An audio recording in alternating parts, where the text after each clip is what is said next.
Welcome to iLectureOnline. In the previous video, we found out how to find the RMS current, essentially the effective current, by taking sample points on the waveform of the current. And by the way, it doesn't have to be the current, it could be we're trying to find the RMS voltage as well. This very same technique. We can do so by taking sample points, then squaring each of those points, summing them up, divide by the number of points that we took, take the square root of that, and that then was essentially the RMS, or the effective current or voltage, if that's what we're trying to find.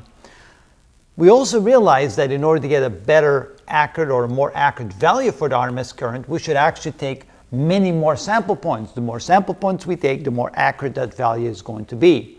So essentially, we want to take the number of sample points and increase them to an infinite number of sample points. If we do that, then essentially we begin to integrate. So what we can do here is we have this curve representing a sinusoidal current, and we take a very small slice of that. Notice that the height here would be the current at that moment in time. The width of that is dt. We're going to do that a near infinite number of times. In the limit, we actually will do it an infinite number of times. And so then we can write the equation for the RMS current as being equal to the square root, that's exactly the same as before, of the sum of the sample points squared.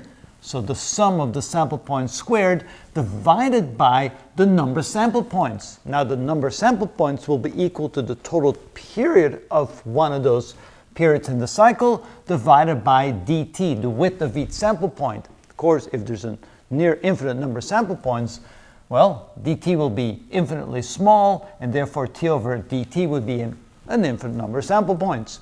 But then if we want to calculate that, we'll take the 1 over dt in the denominator, take that dt, place it in the numerator, so now our equation looks like this. The IRMS is equal to the square root of the sum of all the sample points squared times dt divided by the period. We'll take the 1 over the period, put it in front, and write the equation like this. So essentially, this is how we find the RMS current, the root mean square current, or the root mean square voltage, if that's what we're looking for. So let's say we take a very simple current. I is equal to the maximum current times the cosine of omega t, a very typical sinusoidal current. Then if we plug that into our equation, the equation right here, so I will now be I max times the cosine of omega t. So we get I max squared times the sum of I squared, which is cosine squared of omega t, times dt divided by the period. Of course, since I max is squared, we can take it outside the root. And so we end up with something like this. Now to integrate the cosine squared of omega t, we find the equivalent 1/2 times 1 plus the cosine of 2 omega t. And that makes it a lot easier to integrate. So when we integrate, well, first of all, take the 1/2, put it in front of the integral sign, and then we integrate 1 time dt, which is t, and the cosine of 2 omega t dt, well, we need a 2 omega there, so we need a 1 over 2 omega times the sine of 2 omega t, because the sine, of course, is the integral of the cosine. Then we evaluate that from 0 to t over the entire period.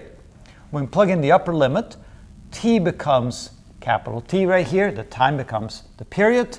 But if we plug in the period here for the sine of 2 omega t, 2 omega times the period, the sine of that, will always be 0, and when we plug in a 0 there, we always get 0 again. So essentially, when we plug in 0 over here, we get 0. When we plug in t or 0 for the sine of 2 omega t, we get 0. So all that's left of the integral would be just the period from our first substitution when we place the period into the time right here.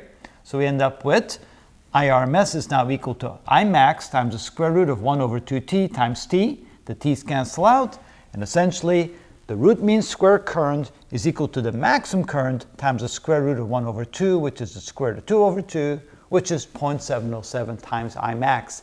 It's the same value that we got on the previous video because we happened to pick our sample points just right on the previous video to get the exact value.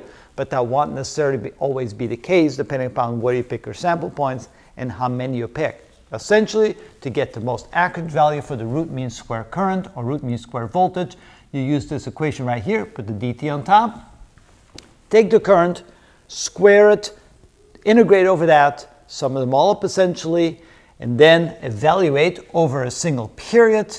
And then when you work out the integral, you end up with the exact effective or root mean square current or voltage of your current or voltage in your problem. So now, of course, you're probably very curious to see what that looks like for some other kind of waveforms besides the simple sinusoidal waveforms. And sure enough, we'll have some examples for you to show you how to find the root mean square current of different kinds of waveforms. But this is the general form, and that's why it works.